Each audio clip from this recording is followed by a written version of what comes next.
দর্শক, আজ 10 অক্টোবর বিশ্ব মানসিক স্বাস্থ্য দিবস। 1992 সাল থেকে এই দিনটি পালিত হয়ে আসছে এবং এর মূল প্রতিপাদ্য হচ্ছে বিশ্বব্যাপী মানসিক স্বাস্থ্য ও শিক্ষা এবং সচেতনতা বাড়ানো। আর বাংলাদেশেও প্রতিবারই নানা আয়োজনে এই দিবসটি পালিত হয়ে থাকে এবং এবছরের মূল প্রতিপাদ্য হচ্ছে অসম বিশ্বে মানসিক স্বাস্থ্য। আর আমাদের প্রাসঙ্গিকের আজকের একই মূল বিষয়বস্তু, সেটি হচ্ছে অসম বিশ্বে মানসিক স্বাস্থ্য। এবং এই বিষয়ে আমাদের সঙ্গে আলোচনা যুক্ত হচ্ছেন দুই বিশেষজ্ঞ, প্রফেসর ডক্টর নূর মোহাম্মদ, চেয়ারম্যান মনোবিজ্ঞান বিভাগ, জগন্নাথ বিশ্ববিদ্যালয়, এবং প্রফেসর ডক্টর কাজী সাইফুদ্দিন, মনোবিজ্ঞানী এবং প্রাক্তন dean, life and art science অনুষদ, জগন্নাথ বিশ্ববিদ্যালয়। স্যার, আপনাদেরকে সংবাদ প্রকাশের স্টুডিওতে স্বাগতম।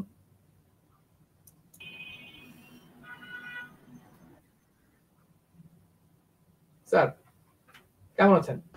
হ্যাঁ, ভালো আছি। হ্যাঁ, ভালো আছি, আশা করি আপনারাও ভালো আছেন। এবং যারা সাম্প্রতিকের কর্মকর্তা, আয়োজক এবং দর্শক, সবাইকে শুভেচ্ছা জানাচ্ছি। আজ যেহেতু বিশ্ব মানসিক স্বাস্থ্য দিবস, আমরা আপনারা দুই বিশেষজ্ঞ মানসিক স্বাস্থ্যের বিষয় এবং শিক্ষক, স্যার আপনাদের কাছে আমরা জানতে চাইবো যে এই মানসিক স্বাস্থ্য বলতে স্যার আমরা আসলে কি বুঝবো। স্যার, আমি প্রথমে নূর মোহাম্মদ স্যারের কাছে জানতে চাইবো, স্যার মানসিক স্বাস্থ্য বলতে আসলে আমরা কি বুঝি? ধন্যবাদ। সংবাদ প্রকাশের নিয়মিত আয়োজন, সাম্প্রতিক এবং আজকের বিষয় বিশ্ব মানসিক স্বাস্থ্য দিবস উপলক্ষে আজকের আলোচনা সভা।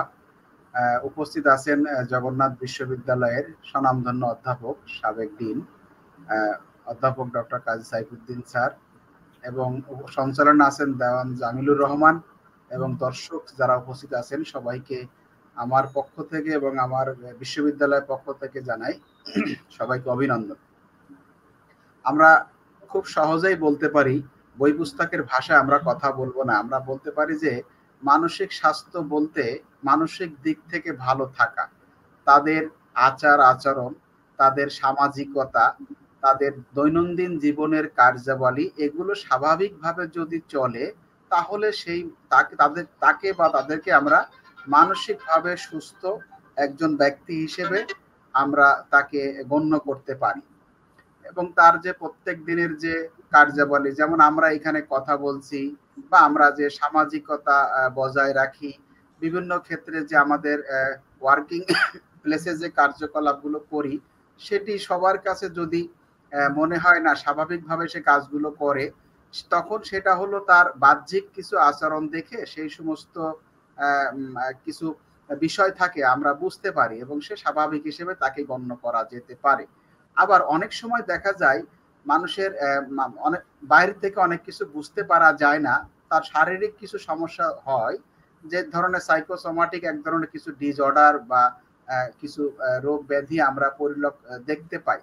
এসব ক্ষেত্রেও কিন্তু সাইকোলজিস্টরা আমরা অ্যাজ এ হোল তাকে অ্যাসেস করে বলতে পারি যে সে বা তারা মানসিকভাবে সুস্থ।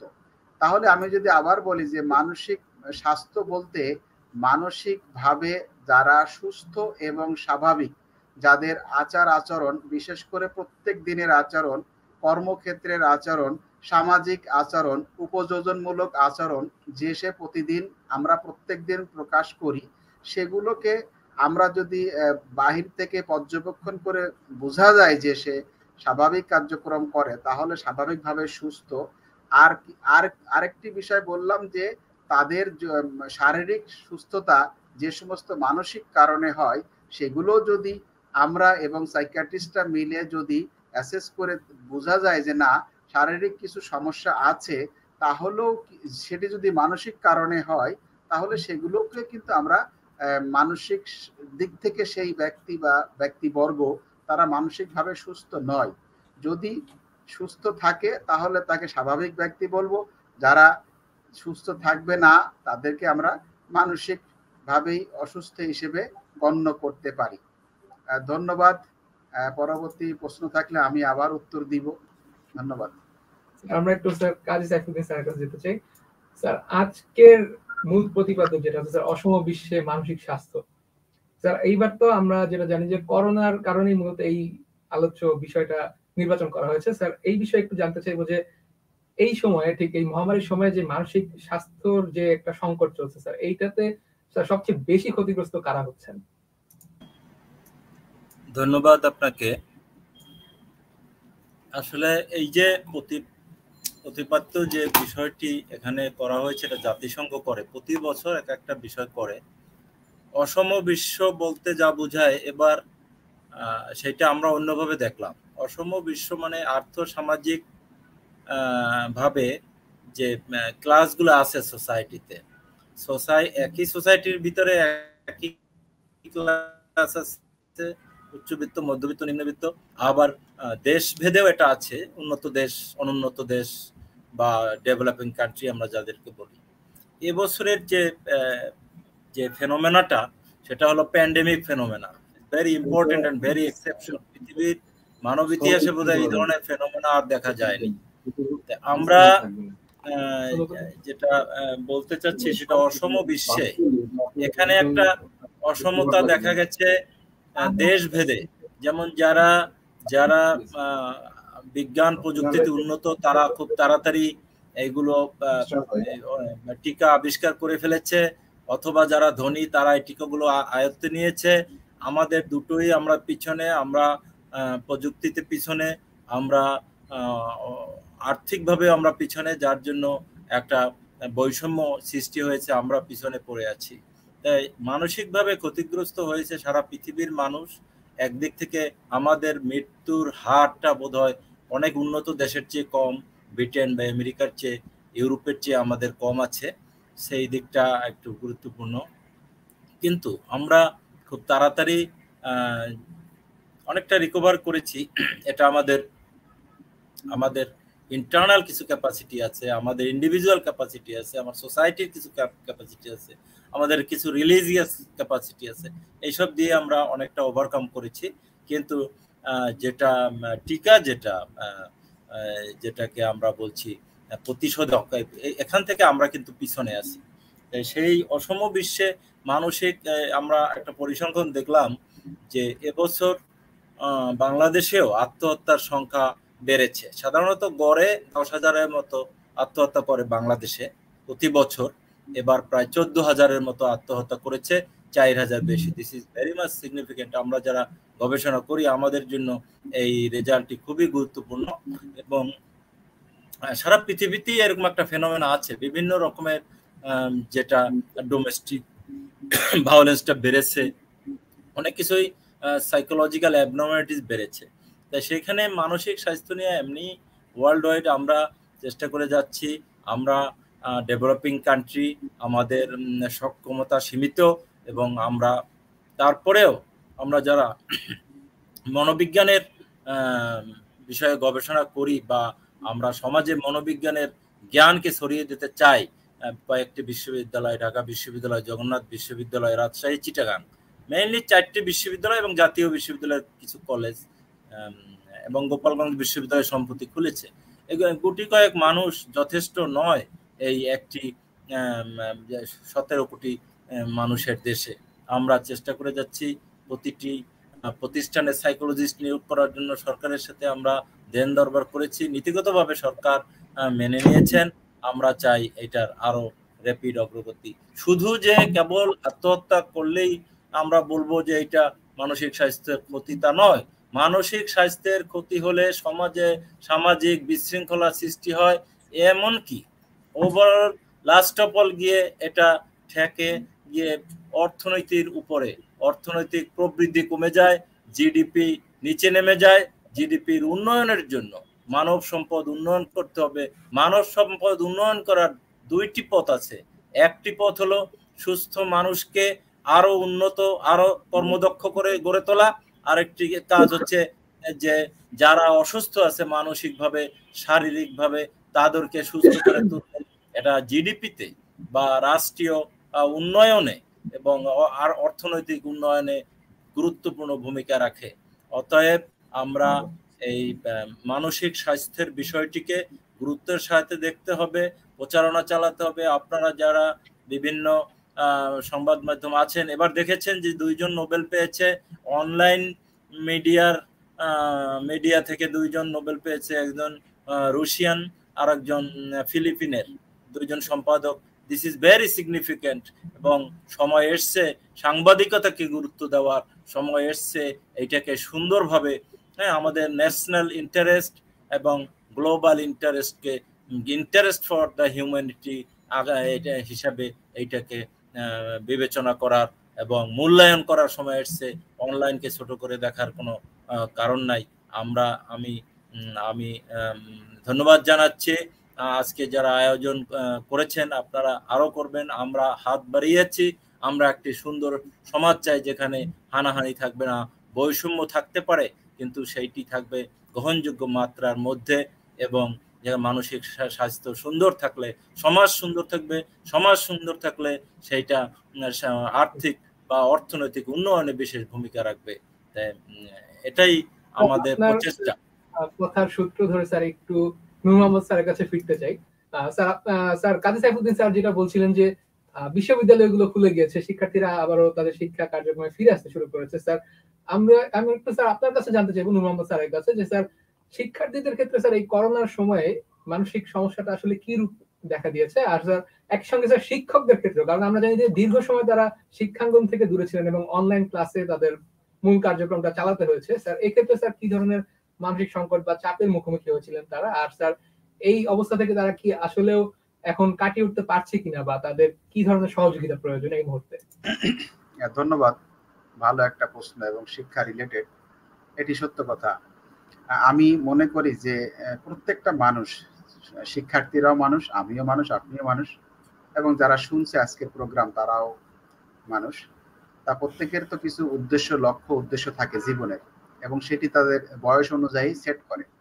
ছাত্ররা যারা বিশ্ববিদ্যালয় পর্যায়ে ছাত্র, তাদের তো একটা লক্ষ্য উদ্দেশ্য ছিল যে চাকরি করবে, ব্যবসা করবে, একটা ডিগ্রি নিয়ে চাকরি ব্যবসা করবে।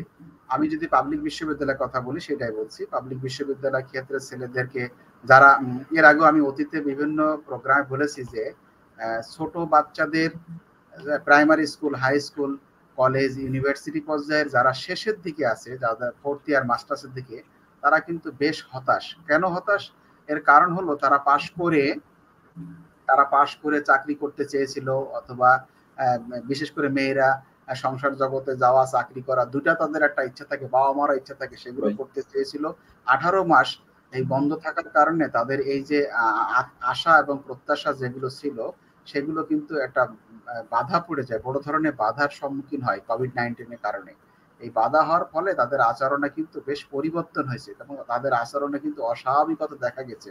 এবং তাদের যে লক্ষ্য উদ্দেশ্য ফুলফিল করতে যখন পারে না, আমরা সাধারণত তারা সহ অন্যান্য মানুষ যখন পারে না, তখন কিন্তু তারা বিভিন্ন রকমের দেখা যায় যে অস্বাভাবিক আচরণ তাদের মধ্যে পরিলক্ষিত হয়। পরিবারে অ্যাডজাস্ট করতে পারে না, বাবা মার বিভিন্ন কথাবার্তা শুনে, সমাজে কথাবার্তা শুনে, যদিও তাদের কিছু করার থাকে না, তারপরে তখন করে কি, তারা বিভিন্ন রকমের এই ধরনের মনে করেন যে একটা অস্বাভাবিকতার যে যত রকমের সিমটম তাদের মধ্যে পরিলক্ষিত হয়। আমি বললাম যে এটি সাধারণত অনার্স ফাইনাল এবং মাস্টার্সের ছেলে মেয়েদের ক্ষেত্রে এটি কিন্তু দেখা দিয়েছে অলরেডি। আর আপনার বিশ্ববিদ্যালয়ের যে শিক্ষকদের কথা একটু বললেন, বিশ্ববিদ্যালয়ের বিভিন্ন পর্যায়ের শিক্ষকদের কথা বললেন। বিশ্ববিদ্যালয়ের শিক্ষকরা তো আপনি জানেন, পাবলিক বিশ্ববিদ্যালয়ের শিক্ষকদের একটা জব সিকিউরিটি আছে, তাদের গবেষণার জায়গা আছে, গবেষণা করে, পাবলিকেশন করে, বিভিন্ন রকমের কাজ করে। তারা মোটামুটি, আমার মনে হয়, আমি এখনো গবেষণা করতে পারি না, ডেটা নেই যেহেতু, তবে অনুমান ভিত্তিক অ্যাজ এ রিসার্চার বলতে পারি যে তাদের সাইকোলজিক্যাল হেলথ খুব যে একটা খারাপ তা নয়। বেশি খারাপ হয়েছে শিক্ষকদের মধ্যে, আমি যেটা মনে করি, যারা এমপিও এবং নন এমপিও, বিশেষ করে নন এমপিও যারা আছে, বিভিন্ন রকমের যে বেসরকারি শিক্ষা প্রতিষ্ঠানগুলো আছে, সেগুলোর কিন্তু ডেটা আসছে, সেগুলো দেখা যায় সেই সমস্ত শিক্ষকরা মানসিকভাবে বিপর্যস্ত। এখন এগুলো ক্রাইটেরিয়াটা কি, মানসিকভাবে বিপর্যস্ত, এই কথাটা আমরা বলি কিসের ভিত্তিতে? এটা বলা খুব সহজ, যে ওই যে আগে আমি মানসিক স্বাস্থ্যের সংজ্ঞা বললাম, যে দেখা যায় তার উপযোজন ক্ষমতা কমে যায়, তার দেখা যায় যে সামাজিকতা কমে যায়, তার দেখা যায় যে বাসার মধ্যে, পরিবারের মধ্যে তার মানে সবসময় একটা পারিবারিক কলহ লেগেই থাকে। বাচ্চাদের সাথে তাদের আগে যে পরিমাণ খরচ করতো, যে পরিমাণ টাকা পয়সা দিয়ে বাচ্চাদেরকে আদর সোহাগ দিয়ে মানুষ করতে পারতো, নিজেও বিভিন্ন সময় বিভিন্ন জায়গায় বেরিয়ে তাদের সাইকোলজিক্যাল এবং ফিজিওলজিক্যাল যতগুলা ডিমান্ড ছিল সেগুলো ফুলফিল করতে পারতো। এখন সেটা পারে না এবং পারেও নাই। সত্য কথা, তারা দেখা যায় চায়ের দোকানে দোকান দিতে হয়েছে, অথবা আমরা ফেসবুক লাইভে দেখেছি, বিভিন্ন পত্রিকায় দেখেছি কেউ ডাব বিক্রি করছে, অনেক রকমের কাজ করছে। কারণ কি, পেটের দায় কি করবে। এখন তো আগে বেতন ছিল, টিউশনি ছিল, শিক্ষকরাও টিউশনি করতেন, বিভিন্ন ব্যাচ আকারে হোক, বিভিন্ন ভাবে হোক, এগুলো করতেন। তখন দেখা যায় তাদের আসলে মানসিক অবস্থা ভালো ছিল না। তাহলে শিক্ষকদের মধ্যে বলতে আমরা স্পষ্ট করে বলতে পারি, নন এমপিও যে সমস্ত শিক্ষক, বিভিন্ন রকমের বেসরকারি শিক্ষা প্রতিষ্ঠান, ইভেন প্রাইভেট বিশ্ববিদ্যালয়ের শিক্ষকদেরও কিন্তু এরকম অনেক সমস্যা দেখা দিয়েছে, সেটাও কিন্তু গবেষণা চলে আসছে। আর সরকারি পর্যায়ের যারা আমরা পাবলিক বিশ্ববিদ্যালয়ের শিক্ষক আছি, তাদের ওইরকম একটা সমস্যা আমার মনে হয়নি। তা এটা এখান থেকে ওভারকাম করার একটা বুদ্ধি হলো যে, এই যারা মাস্টার্স লেভেলে আছে, এই যারা আপনার অনার্স লেভেলে আছে বা এক্সিস্টিং যে লেভেলে আছে না কেন, প্রত্যেকের এই সাইকোলজিক্যাল কন্ডিশনটাকে ভালো রাখার জন্য বা তাদের যে লক্ষ্য উদ্দেশ্য যেটা তারা ভর্তি হয়ে যেভাবে সেট করেছিল, সেটি উত্তরণের জন্য বোথ পার্টিজ, অর্থাৎ এখানে শিক্ষক, এখানে বিশ্ববিদ্যালয় প্রশাসন, এখানে সরকার, এখানে আপনার গার্জিয়ান এবং দাতা সংস্থা, বিভিন্ন রকমের সামাজিক সংগঠন, এরা সবাই কিন্তু যুগপৎভাবে সাহায্য সহযোগিতার মধ্যে এগিয়ে আসতে হবে। অর্থাৎ যেটা সাইফুদ্দিন স্যার বললেন যে সবাইকে মানসিকভাবে সুস্থ রেখে ইকোনমিক্যাল গ্রোথ যে দেশের সেটা, সেখানে তারা কন্ট্রিবিউট করতে পারে। তাহলে কি করতে হবে? সাইকোলজিস্ট থাকবে, নিয়োগ দেওয়া হবে, বিশ্ববিদ্যালয় পর্যায়ে দেওয়া হচ্ছে, স্কুল কলেজ পর্যায়ে এটা নিয়োগ দিয়ে তাদের মানসিক যে চাপগুলো কিভাবে ওভারকাম করতে পারবে সেরকম কিছু টেকনিক তাদের শেখাতে হবে। বাস্তব সত্য মেনে নিয়ে নতুন ভাবে আবারও আপনার লক্ষ্য উদ্দেশ্যকে সেট করে তাদেরকে এগিয়ে যাওয়ার জন্য উদ্বুদ্ধ করতে হবে। শুধুমাত্র সাইকোলজিস্ট দ্বারাই যে সম্ভব তা নয়, আপনি, আমরা প্রত্যেকেই এগিয়ে আসতে পারি। কিভাবে এগিয়ে আসতে পারি? সরকার কিন্তু জব মার্কেট তৈরি করতে পারে।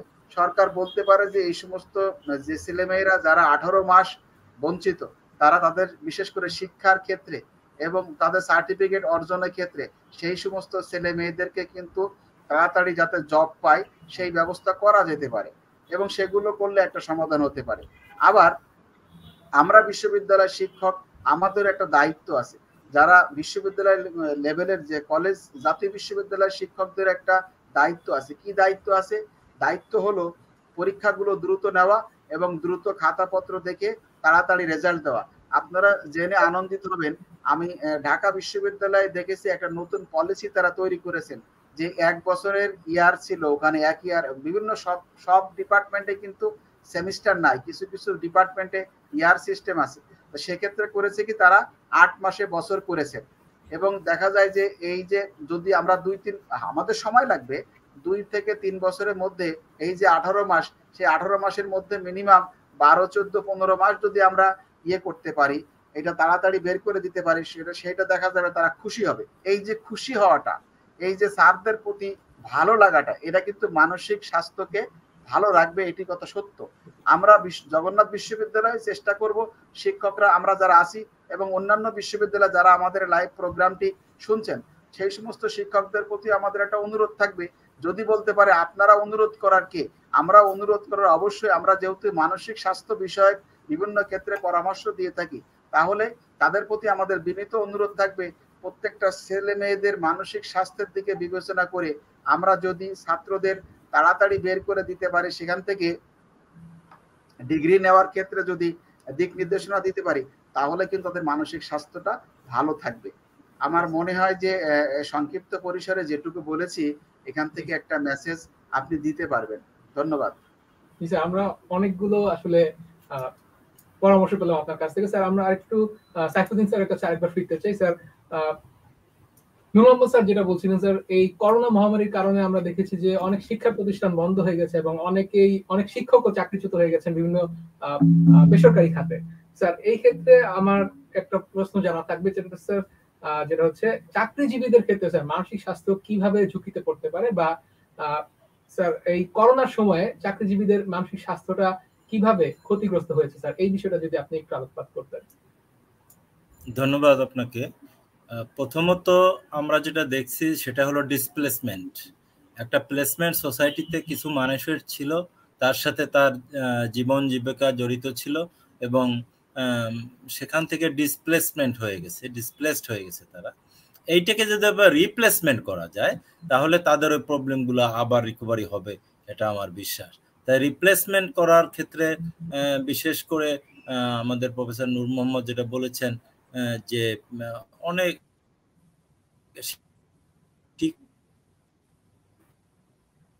শিক্ষকরা বেশি ক্ষতিগ্রস্ত হচ্ছে সোসাইটিটা। শিক্ষক সরকারি বেসরকারি, সরকারি যারা আছে তারা বেতন পেয়েছে, তাদের প্লেসমেন্টটা স্টেবল ছিল, আর যারা বেসরকারি ছিল তারা কিন্তু চলে গেছেন, তারা কিন্তু এই পেশায় নেই। এবং এমন শিক্ষকতা এমন একটা পেশা যে এখান থেকে অন্য পেশায় গিয়ে অ্যাডজাস্ট করাও কঠিন। এটা একটা সাইকোলজিক্যালি তারা একটা বড় একটা ব্রেকডাউনে পড়ে যাবে, হ্যাঁ, এবং গিয়েছে অলরেডি। তাদেরকে যে প্রথম পদক্ষেপ হলো তাদেরকে ওই জায়গায় ফিরিয়ে আনা, এবং সেই জন্য যে পদক্ষেপগুলো নিতে হবে, বিশেষ করে ঢাকা শহরে বড় বড় শহরগুলোতে কেজি স্কুল, ছোট শহরে এখন কেজি স্কুল আছে, এখানকার শিক্ষকদের কথা কেউ বলছে না। যে রাষ্ট্র, আমাদের সমাজ বা রাষ্ট্র একটু শিক্ষকদের একটু ছোট করে বা একটু গুরুত্বহীন হিসেবে দেখে, এটা এই রাষ্ট্রের হয়তো একটু আমরা অতটা উন্নত হইতে পারি নাই বলে এটা আছে আমাদের। তাই সেইখান থেকে বের হইতে হবে এবং এখানে বিশেষ করে শিক্ষা মন্ত্রণালয়কে এখানে হাত দিতে হবে, তাকে এই রিয়েলাইজেশনটা তৈরি করতে হবে যে শিক্ষকদের ছাড়া শিক্ষা হয় না এবং তাদেরকে সেই রিপ্লেসমেন্টের জায়গায় নিয়ে আসতে হবে। এটা হলো প্রথম পদক্ষেপ। আর যারা আমরা যেটাকে বলি কিছু সাইকোলজিক্যাল প্রবলেম, আবার প্রবলেমটা যখন সিভিয়ার পর্যায়ে যায়, তখন প্যাথোলজি পর্যায়ে যায়, তখন সেটাকে আমরা ডিসঅর্ডার বলি। এই ডিসঅর্ডার যদি কেউ হয়ে থাকে তাহলে সে বা তাদেরকে অবশ্যই স্পেশালিস্ট যারা আছেন, কাউন্সিলর যারা আছেন, একেবারে লাইসেন্স প্রাপ্ত বা আই ডোন্ট নো যারা শিক্ষিত কাউন্সিলর আছে পেশাধারী, তাদের কাছে যেতে হবে। এখন কিন্তু কাউন্সিলিং বলতে ভুল ধারণা আছে, অনেকে মনে করে কাউন্সিলিং বোধহয় একটা একটা সাজেশন দেওয়া। এখন পুলিশেও শুনছি পুলিশ অফিসাররা নাকি কাউন্সিলিং করে, হ্যাঁ, অ্যাডভোকেটরা নাকি কাউন্সিলিং করে। No, that is not counselling, that is suggestion, হ্যাঁ, বা ডিসকাশন, যাই বলেন। কাউন্সিলিংটা একটা প্রফেশনাল বিষয়, সাইকোলজিক্যাল কাউন্সিলিংটা, এবং প্রফেশনাল সাইকোলজিস্টটাই এটা পারে। এখানে কিছু টেকনিক্স আছে, আন্দাজে কিছু দিয়ে দিলেই হলো না। সেই জায়গায় তাদেরকে নিতে হবে, তাদের জন্য বিশেষ ব্যবস্থা নিতে হবে, এবং সেটা উদ্যোগটা আমার মনে হয় সরকার থেকে আসাই ভালো, এবং সেটা শিক্ষা মন্ত্রণালয়, স্বাস্থ্য মন্ত্রণালয় উভয়ের দায় এখানে আছে বলে আমি বিশ্বাস করি। স্যার এক্ষেত্রে একটু যুক্ত করতে চাই স্যার একটা বিষয়। স্যার আমরা যেহেতু চাকরিজীবীদের কথা আলাপ করছিলাম স্যার, নারী চাকরিজীবীদের স্যার কতটা ঝুঁকি এই করোনার মধ্যে তারা পড়েছেন স্যার, সেই বিষয়টা যদি একটু তুলে আনতেন স্যার, তাহলে হ্যাঁ, আপনি নারী শব্দটা বলেছেন, সেখানে আর একটা বিষয় জড়িত আছে। এবার আমরা দেখেছি যে দুইটা জায়গা আমরা দেখেছি, একটা হচ্ছে আগেই বলেছিলাম যে আত্মহত্যা বেড়ে গেছে, প্রায় 40% বেড়ে গেছে, হ্যাঁ, বেড়েছে এই 2000 সালের এই প্যান্ডেমিক সিচুয়েশনের ভিতরে।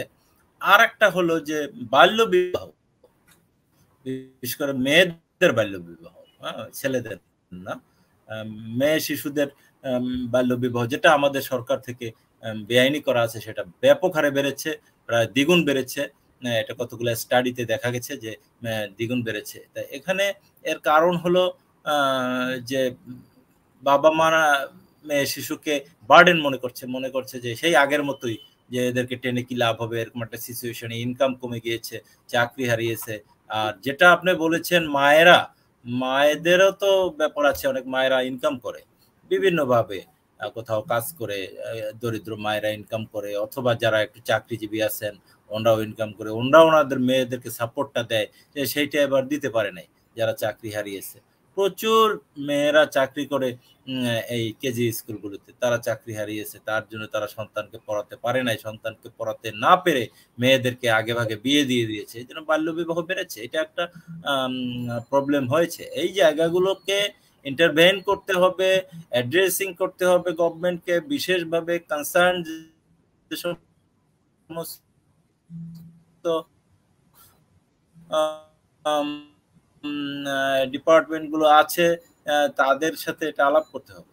এবং আমি জানি না সরকার আসলে আমাদের যে সমস্যা হয়, সরকার আমাদেরকে কখনো এইভাবে সরকার ডেকেছেন কিনা কখনো কোনো ডিসকাশন করার জন্য। আমরা তো এক্সপার্ট, এখানে এক্সপার্ট, প্রত্যেকটা বিষয়ের এক্সপার্ট আছে, সেই আমাদের বিষয়গুলোতে কখনো ডেকেছেন কিনা। আমি অনেক সিনিয়র, আমার অনেক বয়স, আমি তো কোনোদিন দেখি নাই যে গভর্নমেন্ট আমাদের ডেকেছেন কিনা।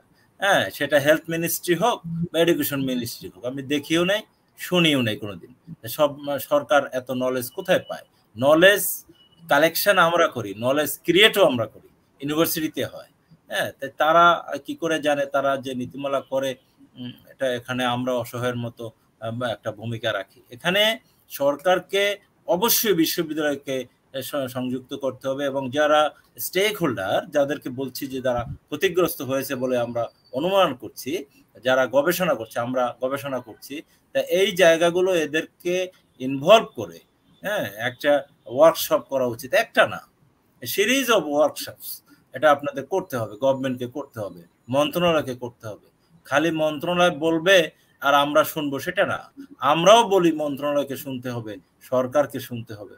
এটা যতক্ষণ পর্যন্ত না হবে ততক্ষণ পর্যন্ত আমরা আমাদের কাঙ্ক্ষিত লক্ষ্যে পৌঁছতে পারবো না। স্যার একটু নূর মোহাম্মদ স্যারের কাছে আবার ফিরতে চাই। স্যার আপনার কাছে স্যার এবার প্রশ্ন যেটা হচ্ছে, স্যার আমরা একটু ভিন্ন প্রসঙ্গে আসি। স্যার আমরা চাকরিজীবীদের কথা আলাপ করলাম বা অন্যান্য শিক্ষার্থীদের কথা আলাপ করলাম। স্যার শিশুদের ক্ষেত্রে স্যার মানসিক স্বাস্থ্যটা কতটা গুরুত্বপূর্ণ স্যার একটু যদি বলতেন। ধন্যবাদ। শিশুদের মানসিক স্বাস্থ্যের বিষয় তো আগেই উল্লেখ করলাম। শিশুদের ক্ষেত্রে আমরা যে বিষয়টি অবজার্ভ করি, যে তাদের যে দেখা যায় যে বর্তমান যে অবস্থা, তারা দেখতে পাচ্ছি যে তারা বেশি মাত্রায় টেকনোলজি নির্ভর হয়ে গেছে, এবং তাদের টেকনোলজির প্রতি তাদের এক ধরনের অ্যাডিকশন যেটা বলে সেটি কিন্তু দেখা যাচ্ছে, এবং ফলশ্রুতিতে তাদের যে শারীরিক এবং মানসিক যে বিকাশ মারাত্মকভাবে ব্যাহত হচ্ছে। সরকার বিভিন্নভাবে চেষ্টা করেও, মনে হয় এখানে মাইক থেকে সাউন্ড আসতেছে, এটা একটু নিয়ন্ত্রণ করা যেতে পারে মনে হয়। বিভিন্নভাবে সরকার বিভিন্নভাবে পত্রিকায়, বিভিন্ন জায়গায়, মিডিয়াতে বলে, কিন্তু আসলে আলটিমেটলি কাজ সেভাবে হয় না, বাস্তবায়নটা হয় না। যেটা সাইফুদ্দিন স্যার বললেন যে আমাদের বিশেষজ্ঞ যারা আমরা আছি তাদেরকে কাছ থেকে পরামর্শ নেওয়া হয় না, সেরকম একটা নমুনা কিন্তু আমরা দেখতে পাই না। সেক্ষেত্রে যদি আমরা টিম করি, আমি বিভিন্ন জায়গায় বলেছি যে এই টিম যদি করে এবং তারা যদি সমন্বিতভাবে একটা পরামর্শ দিয়ে থাকে, তাহলে বাচ্চাদের মানসিক স্বাস্থ্যটা নিশ্চিত করা যায়। মানসিক স্বাস্থ্য খারাপ সেটা আমরা বুঝতে পারি সহজেই। যে বাচ্চাদেরকে ডাকা হয়, খাবার টেবিলে আসতে বলা হয়, সে খাবার টেবিলে আসে না। সে দেখা যায় যে বিভিন্ন রকমের গেম অথবা অন্য কোনো খেলাধুলা নিয়ে তারা খাচ্ছে এবং ওগুলো চালাচ্ছে, এবং দেখা যায় সে সামাজিকতা তার মধ্যে মোটেও নাই। বাসায় কোনো মেহমান আসলো বা কেউ আসলো, বাবা আসলো, মা আসলো, সেটি কিন্তু দেখুন তারা ফিরেও তাকায় না, দেখেও না। ইভেন বাচ্চারা যদি, মা বাবা যদি অসুস্থ বোধ করে এক গ্লাস পানিও চায়, ওষুধও চায়, তাও কিন্তু তারা দিতে সময় পায় না। তো এইগুলো কিন্তু একটা গুরুত্বপূর্ণ ইন্ডিকেটর যে আপনাকে, আমি শুরুতেই বলেছিলাম সামাজিকতায় সে পিছিয়ে আছে, তারপরে তার লেখাপড়ায় পিছিয়ে আছে, তারপরে ম্যানারে পিছিয়ে আছে, আপনার লেখাপড়ায় যেটা বললাম, এই প্রত্যেকটা ক্ষেত্রে রেগে যায়, অতিরিক্ত রেগে যায়, কোনো কিছু বললে দেখা যায় সে রিয়াক্ট করে, এবং এই তাদের মধ্যে বিভিন্ন রকমের সমস্যা তৈরি হয়েছে। এবং আপনারা বিভিন্ন ক্ষেত্রে দেখা গেছে যে পাবজি খেলার জন্য এই 50 টাকা দেয়নি, সে রাগ করে সুইসাইড করছে, এবং এই ঘটনাগুলো কিন্তু ঘটেছে। এগুলো সবই কিন্তু মানসিক স্বাস্থ্য যে পতন বা নিম্ন মানের খারাপের দিকে আছে, এটা কিন্তু করা যায়। আপনারা যারা স্বাভাবিক, আমরা যারা সাইকোলজিস্টের বাইরে যারা আছি, তাদেরকেও আমি সাজেস্ট বলবো আপনারা কিন্তু এই সমস্ত বিষয়গুলো দেখে বাচ্চার সম্পর্কে তথ্য নেবেন। তবে স্যার যেটা বললেন, সাইফুদ্দিন স্যার, এরকম ভাবে আসলে ট্রিটমেন্ট দিতে যাবেন না, বা কাউন্সিলিং বা যেটা আপনারা যারা নন প্রফেশনাল যারা আছি, তারা কিন্তু এগুলো করার দরকার নাই। সত্যিকার অর্থে যথাযথ জায়গায় যদি আপনারা নক করেন, তাহলে তার একটা ভালো পরামর্শ পাবে। তা না হলে কিন্তু এই বাচ্চারা কিন্তু পরবর্তীতে সমস্যা সৃষ্টি হবে। স্যার যেটা বললেন সত্য কথা, ইকোনমিকে আমরা যদি এই ভালো মানুষ গড়ে তুলতে পারি, সুস্থ মানুষ গড়ে তুলতে পারি বোধ শারীরিক এবং মানসিক, তাহলে তার পারিবারিক যে ইকোনমিক্যাল গ্রোথ এবং রাষ্ট্রীয় যে ইকোনমিক্যাল গ্রোথ, এটি কিন্তু একদম নিশ্চিত করবে 100%। আমার সন্তান, সাইফুদ্দিন স্যারের সন্তান, আপনাদের ছোট ভাই সন্তান এখনো আমাদের মতো বড় হয় নাই। আপনি দেখেন, আমি আমার বাচ্চাকে পড়াচ্ছি এবং আমাকে আমার বাবা পড়িয়েছে, আমার পিছনে কত টাকা খরচ করছে, সব মিলে 1 লক্ষ টাকা খরচ হয়েছে সারা এই কলেজ পর্যন্ত, সব মিলিয়ে কলেজ বিশ্ববিদ্যালয় এরকম আমি যদি মনে করি যে বেশি খরচ হয় না, নাই 2 লাখ। আজকের বাচ্চাদের কেজিতে পড়াতে খরচ হচ্ছে 5 লাখ সব মিলে। এখন আমার পরিবারে ইকোনমিক্যাল অবস্থা খারাপ হয়ে যাচ্ছে না? এবং এই সমস্ত ছেলে মেয়েরা যদি স্কলারশিপ পায় না, আমরা স্কলারশিপ পেয়ে আসছি, তখন দেখা যায় ভালো মতো লেখাপড়া করে না, প্রাইভেট বিশ্ববিদ্যালয় আছে, প্রাইভেট মেডিকেল আছে, আপনার পরিবারের যে গচ্ছিত অর্থনীতি সেটি কিন্তু আস্তে আস্তে হয়ে যাচ্ছে। তাহলে ওনার এই যে আলোচনা যে সাইকোলজিক্যালি বা ফিজিওলজিক্যালি যদি আমরা ভালো থাকি, তাহলে আমাদের জাতীয় পর্যায়ের যে আমাদের যে ন্যাশনাল গ্রোথ, যেটা ইকোনমিক্যাল গ্রোথ, এটি কিন্তু সত্য ঠিক থাকবে। আমিও মাঝে মাঝে ভাবি, ওনারাও ভাবেন, প্রত্যেকেও তাই ভাবে, এত পরিশ্রম করে এত কষ্ট করে টাকা জমিয়ে রেখে আমার ছেলে তো দেখা যায় প্রাইভেট বিশ্ববিদ্যালয়ে পড়বে, এখানে পড়বে। প্রাইভেট বিশ্ববিদ্যালয়কে আমি খারাপ বলতেছি, মিডিয়াতে এই শক্তি আমার নাই, আমি সেটা বলতেছি না কখনোই।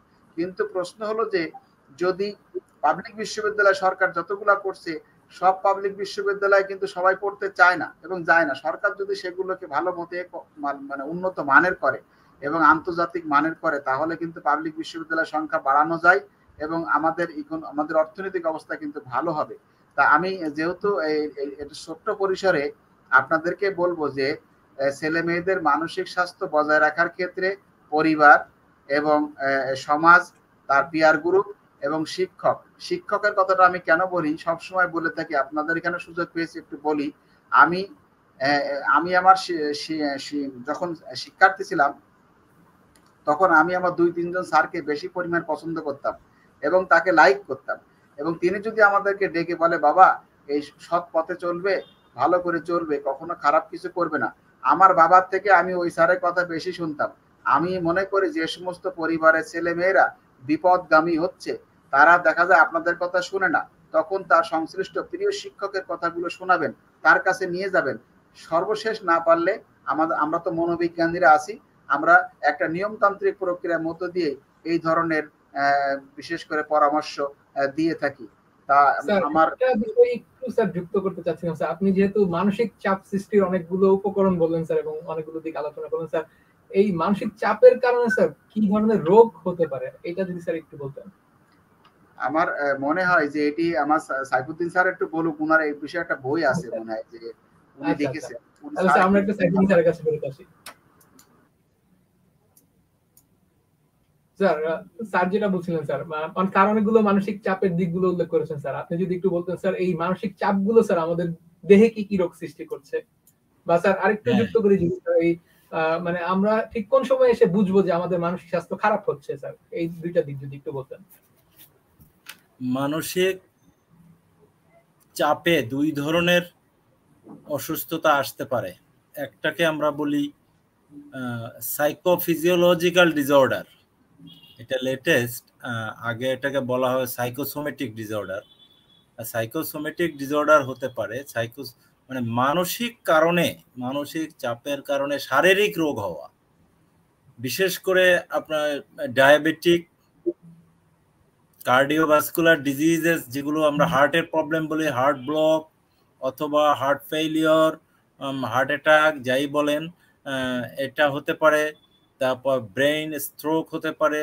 তারপরে যেটা আছে ব্লাড প্রেশার, হাইপারটেনশন যেটাকে বলি আমরা, abnormal blood pressure, normally high blood pressure হয়, হাই ব্লাড প্রেশার হতে পারে।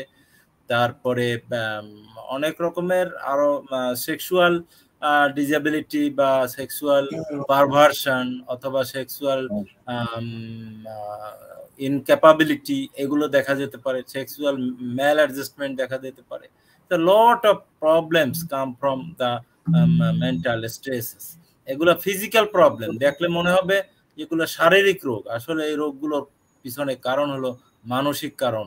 এবং সেই জন্য এটা একটা গ্রুপ, শারীরিক রোগ হলো। আর কতগুলো হতে পারে মানসিক রোগ, যেটা ডিপ্রেশন, অ্যাংজাইটি ডিসঅর্ডার, এগুলো হতে পারে। এবং লং টার্ম যদি হয় কোনো ডিজিজ, যদি ডিপ্রেসিভ ডিসঅর্ডার বা অ্যাংজাইটি ডিসঅর্ডার, এগুলো খুব খুব সিভিয়ার ডিজিজ না, বাট যদি এগুলো ক্রনিক হয়ে যায়, ক্রনিক মানে যদি লং টার্ম ধরে চলতে থাকে, তখন এগুলা টার্ন করে সিজোফ্রেনিক রিয়াকশনের দিকে। Schizophrenia very very severe disease, the পার্সনের লাইফ ফেল হয়ে যায়, তার পেশা থাকে না, তার ফ্যামিলি থাকে না, তার ইকোনমিক কোনো অবস্থান থাকে না, এগুলো লাইফটা হেল হয়ে যায়।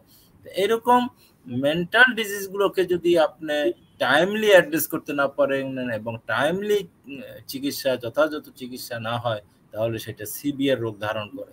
So stress is very important. এবং আমাদের এই যে আরবানাইজেশন, আমাদের ইন্ডাস্ট্রিয়ালাইজেশন, এগুলো আমাদেরকে বেশি স্ট্রেসের মধ্যে ফেলে দেয়। বিশেষ করে আমাদের সময় টাইম মেনটেন করতে গিয়ে ট্রেন ধরতে, বাস ধরতে আমরা সবসময় একটা স্ট্রেসের মধ্যে থাকি। এই স্ট্রেসগুলো রিডাকশন করতে হবে। আমার মনে হয় এই বিষয়টা যে ক্লাস মিস হয়ে যাওয়ার একটা ভয় থাকে, পরীক্ষা মিস হয়ে হ্যাঁ, ওই একই কথা। যারা স্টুডেন্ট তাদের এক ধরনের, যারা পেশাজীবী তারা তাদের আরেক ধরনের। হ্যাঁ, তো এইটা স্ট্রেস ম্যানেজমেন্ট আমাদের সাইকোলজিতে কিছুটা টেস্ট আছে। স্ট্রেস ম্যানেজমেন্ট করতে হবে, হ্যাঁ, সেখানে অ্যাঙ্গার ম্যানেজমেন্ট করতে হবে, তাহলে এগুলো বেশি ক্ষতি করতে পারে না মানুষের। এই জিনিসগুলোকে আরো বেশি পেশাভিত্তিক, আরো বেশি ইফেক্টিভ করার জন্য প্রয়োজনীয় ব্যবস্থা নিতে হবে, গুরুত্ব দিতে হবে। আমরা তো বিশ্ববিদ্যালয়ের আমরা যারা প্রফেসররা আছি, আমরা চেষ্টা করছি এ ব্যাপারে। সরকারও সহযোগিতা আমাদের লাগবে, সরকারও সুদৃষ্টি আমাদের বসে থাকতে হবে। উন্নত দেশগুলো তো তাই করে। হ্যাঁ, আমরা এখনো করতে পারি নাই অনেক জায়গায়। এখনো জগন্নাথ বিশ্ববিদ্যালয়ে একজন সাইকোলজিস্ট আমরা নিয়োগ দিতে পারি নাই। আমাদের বড় বড় যে কলেজগুলো আছে, ইডেন কলেজ অনেক বড়, মেয়েদের প্রবলেম অনেক বেশি, যেহেতু মেয়েরা তাদের অনেক প্রবলেমকে লুকায়, এই সোসাইটিতে প্রকাশ করে না। ছেলেরা অনেকটা প্রকাশ করে। আপনি যদি ইডেন কলেজ অনেক বড় একটা মেয়েদের কলেজ, বদরুন্নেসা কলেজ, এই কলেজগুলোতে আপনি কাউন্সিলর নিয়োগ দেন, দেখবেন তার রিয়াকশন অন্যরকম। হ্যাঁ, খালি আত্মহত্যা করলেই আপনি সেটাকে দেখবেন যে আত্মহত্যা করে ফেলছে। মানুষদের তিলে তিলে ধ্বংস হয়ে যাচ্ছে মানসিক ভাবে, সেটা কেউ দেখে না, বাবা মাও বোঝে না। একটু স্যার যুক্ত করতে চাচ্ছিলাম, যে আমরা একেবারে শেষ পর্যায়ে চলে এসেছি যদিও। আমরা স্যার একটু জানতে চাইবো যে এই যে আপনি যেটা বলছিলেন যে মানসিক স্বাস্থ্য তিলে তিলে খারাপ হয়ে যাচ্ছে, স্যার আমরা আসলে কি লক্ষণ দেখে বুঝতে পারবো যে কারো মানসিক স্বাস্থ্য খারাপ হচ্ছে, বা স্যার চিকিৎসকের শরণাপন্ন হতে হবে তাকে, বা স্যার এটা কি দেখে বুঝবো যে কোন মুহূর্তে আমার চিকিৎসকের কাছে যাওয়া উচিত বা একজন সাইকিয়াট্রিস্টের কাছে যাওয়া উচিত? হ্যাঁ, ডিসঅর্ডার তো আপনি নিজেও বুঝতে পারবেন। যেমন ঘুম হয় না, যেটা স্লিপিং ডিসঅর্ডার আছে, সেটা হতে পারে। ম্যাল অ্যাডজাস্টমেন্ট, মানুষের সাথে মিলতে পারে না, হ্যাঁ, ক্লাসে মিলতে পারে না, বন্ধুদের সাথে মেলামেশা করতে পারে না, অথবা ফ্যামিলির সাথে মেলামেশা করতে পারে না। তারপরে কতগুলো আছে ফিজিক্যাল প্রবলেম, যেটা আগেই বলেছি, ডায়াবেটিক হয়ে গেছে, বুক ধরপর করে, তারপরে বিভিন্ন অ্যাবনর্মাল ব্লাড প্রেশার, হাইপারটেনশন যেটাকে আমরা বলি, ব্লাড প্রেশার হতে পারে। তারপর মাথায় ব্যথা হতে পারে, হেডেক, এটা হয়। বিভিন্ন সাইকোসেক্সুয়াল প্রবলেম তো লটস। এই যে আমাদের ফ্যামিলিগুলা ভেঙে যাচ্ছে, হ্যাঁ, ছেলে পক্ষ বলবে যে মেয়ের স্বভাব চরিত্র খারাপ, আর মেয়ে পক্ষ বলবে ছেলে যৌতুক চেয়েছে। এই কথাগুলো অনেক ক্ষেত্রেই মিথ্যা এবং সাজানো। অনেক ক্ষেত্রেই এটা সেক্সুয়াল ম্যাল অ্যাডজাস্টমেন্টের জন্য হচ্ছে, কেউ দেখার নাই, কারো কাছে সে বলতেও পারে না। আত্মীয় স্বজন, বন্ধু বান্ধবের কাছে বললে তারা ওটা পার্সোনালি নিয়ে নেয়, ওটা আরো জটিল রূপ ধারণ করে। এখানে পেশাজীবীদের হেল্পের দরকার আছে। হ্যাঁ, প্রচুর সেক্সুয়াল অ্যাবনর্মালিটিস আসছে এই স্ট্রেস থেকে, টেনশন থেকে, বিভিন্ন রকম আরবানাইজেশন, আমাদের খাওয়া দাওয়া ভালো না, আমাদের ব্যায়াম করা হচ্ছে না, রিক্সা একটা বড় সমস্যা। হ্যাঁ, সব মানুষই রিক্সায় উঠছে, সারা পৃথিবীর মানুষ রিক্সা ছাড়া চলছে। হ্যাঁ, মাইলের পর মাইল তারা হেঁটে যাচ্ছে বাস স্ট্যান্ডে, আর বাংলাদেশের মানুষ পারে না, রিক্সায় উঠে বসে থাকে। It's a big problem, nobody addressing this problem, যে দিস ইজ হেলথ প্রবলেম হচ্ছে। হ্যাঁ, এটা কেউ বলছে না। সেই জায়গাগুলো সরকার নির্বিকার এই ব্যাপারে। রিক্সাকে সরিয়ে দিতে হবে, মানুষকে হাঁটতে হবে, ফিজিক্যাল মুভমেন্টের দরকার আছে, এক্সারসাইজের দরকার আছে, তা না হলে এই ধরনের প্রবলেম হবে। আপনার যার ডিজিজ সে তো বুঝেই, আর যারা আত্মহত্যা করে একদিনে করে না। আপনি দেখবেন যে অনেক নিউজ আমরা পেয়েছি, মা সন্তানকে জবাই করে দিয়েছে, 2 সন্তানকে। মা তার 2 সন্তানকে কেরোসিন ঢেলে আগুন লাগিয়ে পুড়িয়ে মেরেছে। বাবা তার সন্তানকে হত্যা করে পুকুরে ফেলে দিয়েছে। এই ঘটনাগুলো তো একটা দুইটা না, ফ্রিকুয়েন্টলি ঘটছে সোসাইটিতে। এই ঘটনা কিন্তু একদম ঘটে নাই। মা তার সন্তানকে একদিনে মারে নাই, হত্যা করে নাই, সে তার লক্ষণ প্রকাশ করে গেছে দীর্ঘদিন। ওই ফ্যামিলি বোঝে নাই, আত্মীয় স্বজন বুঝতে পারে নাই সেই লক্ষণগুলো। বুঝতে পারলে সেটাকে অ্যাড্রেস করা হতো, চিকিৎসা করলে হয়তো এত বড় দুর্ঘটনা ঘটতো না। স্যার আমরা একেবারে শেষ পর্যায়ে চলে এসেছি। স্যার আমরা শেষ করার আগে স্যার আপনার কাছে জানতে চাইবো, স্যার দর্শকদের উদ্দেশ্যে যদি আপনার কোনো পরামর্শ থাকে সাইফুদ্দিন স্যার।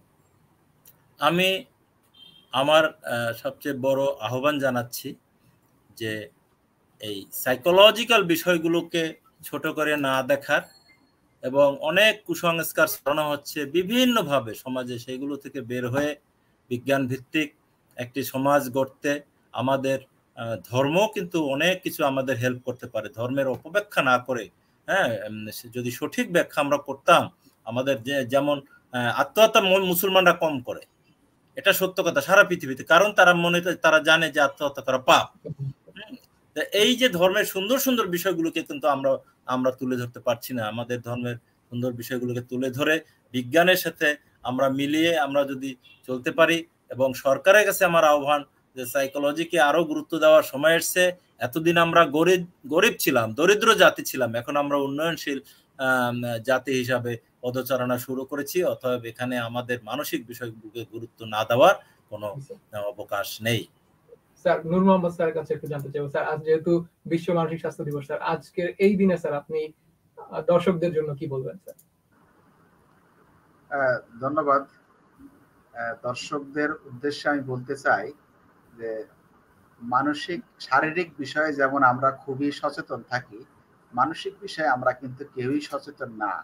কিন্তু আসলে বুঝতে পারি না যে একটি সন্তান বা একটি আমার লাইফ পার্টনার, আমার দেখা যায় যে বাবা মা কেউ যদি মানসিকভাবে বিকারগ্রস্ত হয়ে যায়, মানসিকভাবে মারাত্মক অসুস্থ হয়, সেটি নিয়ে যে কত ধরনের বিড়ম্বনা তৈরি হয়ে যায়, তাকে সব সময় চোখে চোখে রাখতে হয়, বিভিন্ন জায়গায় দেখতে হয়। আমি অসুস্থ হয়েছি, আমার জ্বর হয়েছে বা আমার হার্টের সমস্যা হয়েছে, আমি ওষুধ খাইয়ে একা একা থাকতে পারি, বিভিন্ন সময় দেখা যায় যে আমি রেস্ট নিতে পারি। কিন্তু একটা মানসিকভাবে অসুস্থ তো 2টা ক্যাটাগরি আছে। একটা যদি সেই পুরাতন ক্যাটাগরিতে চলে যাই, নিউরোটিক এবং সাইকোটিক প্রবলেম। সাইকোটিক দিকে গেলে তাকে নিয়ে যে কত রকমের কষ্ট হয়, তাহলে এই যে কষ্ট সহ্য করা যে কি রকমের মানসিক, অন্যান্য ব্যক্তিবর্গের মানসিক স্বাস্থ্য খারাপ হয়ে যায়। তা সেক্ষেত্রে আপনাদের উদ্দেশ্যে বলবো, আজকের বিশ্ব মানসিক স্বাস্থ্য দিবস উপলক্ষে আপনারা আগে, এটা যেহেতু মানসিক স্বাস্থ্য খারাপের বিষয়টা তাড়াতাড়ি ধরা যায় না, বুঝতে পারা যায় না। সুতরাং আমরা যদি আমাদের পরিবারের যারা সদস্য আছে তাদের দিকে খেয়াল রাখি, তাদের মানসিক স্বাস্থ্য কোন দিকে যাচ্ছে, এবং দীর্ঘদিন পরে এটি খারাপের দিকে যাবে যদি না সচেতন থাকি, তাহলে সেই দীর্ঘদিন খারাপের সচেতন না থাকলে খারাপ হলে সাফারার হবে সবাই। তাহলে আমরা আগে থেকে পদক্ষেপ নিব না কেন? অবশ্যই আগে থেকে পদক্ষেপ নিব, কারণ আমরা জানি, দেখেন আপনি দেওয়ান জামিলুর রহমান এবং ডক্টর কাজী সাইফুদ্দিন স্যার, তাদের আচরণের একটা কনসিস্টেন্সি আছে।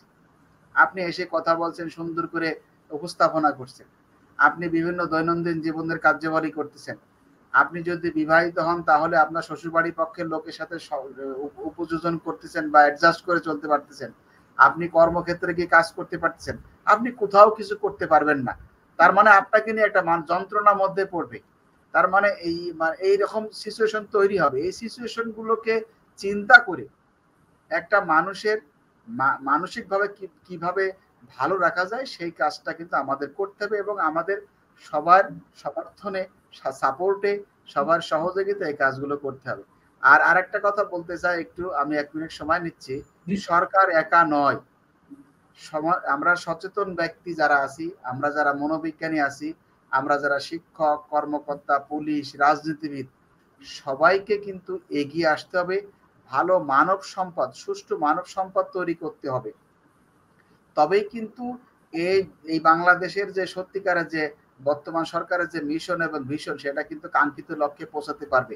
তা বর্তমান সরকার যেহেতু এই কাঙ্ক্ষিত লক্ষ্যে পৌঁছাতে বদ্ধপরিকর, উন্নয়নের মহাসড়কে আজকে দেশ চলছে, আমি মনোবিজ্ঞান বিভাগের চেয়ারম্যান হিসেবে মনে করি যে এই মহাসড়কে ভালো মতো দেশ পরিচালনা করতে হলে অবশ্যই এই বাংলাদেশের 18 কোটি প্রায় মানুষ, এই 18 কোটি মানুষের মানসিক স্বাস্থ্যের বিষয়টা নিশ্চিত করতে হবে।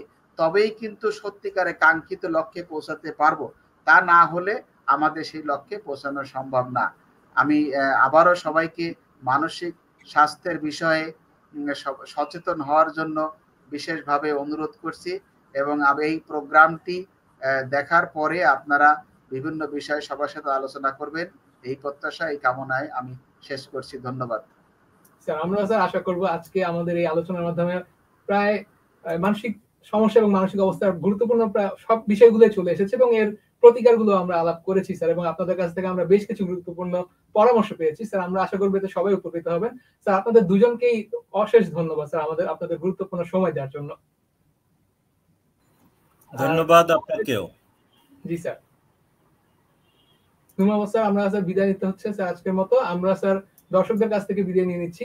দর্শক, আজ বিশ্ব মানসিক স্বাস্থ্য দিবস উপলক্ষে আপনাদের কাছে আমাদের একটাই আবেদন থাকবে যে যেহেতু আমাদের শিক্ষাগুরুরা যেরকম বলছেন যে মানুষ সামাজিক জীব এবং আমাদের সবারই উচিত একে অপরের খেয়াল রাখা, এবং আমরা আশা করব যে আপনার প্রতিবেশী বা আপনার পাশের মানুষটির খেয়াল রাখবেন এবং তার মানসিক স্বাস্থ্য এবং নিজের মানসিক স্বাস্থ্য সম্পর্কে আরো সচেতন হবেন। খোদা হাফেজ।